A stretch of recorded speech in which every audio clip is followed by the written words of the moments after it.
കേരളത്തിൽ ഇടിമിന്നലോട് കൂടിയ മഴയെത്തും. നമസ്കാരം, കൊട്ടാരക്കര മീഡിയയിലേക്ക് സ്വാഗതം.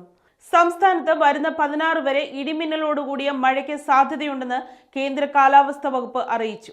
2 ചക്രവാത ചുഴികൾ രൂപപ്പെട്ട സാഹചര്യത്തിലാണ് മുന്നറിയിപ്പ്. നിലവിൽ തെക്കൻ തമിഴ്നാടിന് മുകളിലും ലക്ഷദ്വീപിന് മുകളിലുമായാണ് ചക്രവാത ചുഴി സ്ഥിതി ചെയ്യുന്നത്. കേരളത്തിൽ അടുത്ത 5 ദിവസം ഇടിമിന്നലോട് കൂടിയ മഴയ്ക്ക് സാധ്യതയുണ്ടെന്നാണ് ഇന്നലെ പുറത്തുവന്ന കാലാവസ്ഥാ മുന്നറിയിപ്പിൽ പറയുന്നത്. ഇന്നു മുതൽ ഒറ്റപ്പെട്ട ഇടങ്ങളിൽ നവംബർ 16 വരെ ശക്തമായ മഴയ്ക്ക് സാധ്യതയുണ്ട്.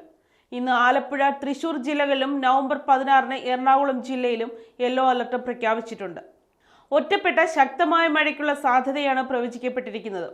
ഇന്നലെ 8 ജില്ലകളിൽ യെല്ലോ അലർട്ട് പ്രഖ്യാപിച്ചിരുന്നു. തിരുവനന്തപുരം, കൊല്ലം, പത്തനംതിട്ട, എറണാകുളം, ഇടുക്കി, പാലക്കാട്, കോഴിക്കോട്, വയനാട് ജില്ലകളിലായിരുന്നു മുന്നറിയിപ്പ്. 24 മണിക്കൂറിൽ 64.5 മില്ലിമീറ്റർ മുതൽ 115.5 മില്ലിമീറ്റർ വരെ മഴ ലഭിക്കുന്ന സാഹചര്യത്തെയാണ് ശക്തമായ മഴ എന്നതുകൊണ്ട് ഉദ്ദേശിക്കുന്നത്. ഇടിമിന്നൽ ജാഗ്രത. 2024 നവംബർ 18 വരെ കേരളത്തിൽ ഒറ്റപ്പെട്ട ഇടങ്ങളിൽ ഇടിമിന്നലോടുകൂടിയ മഴയ്ക്ക് സാധ്യതയുണ്ടെന്ന് കേന്ദ്ര കാലാവസ്ഥാ വകുപ്പ് അറിയിച്ചു.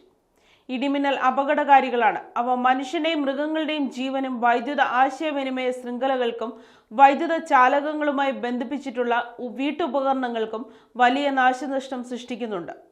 ആയതിനാൽ പൊതുജനങ്ങൾ താഴെ പറയുന്ന മുൻകരുതലുകൾ കാർമേഘം കണ്ടു തുടങ്ങുന്ന സമയം മുതൽ തന്നെ സ്വീകരിക്കേണ്ടതാണ്.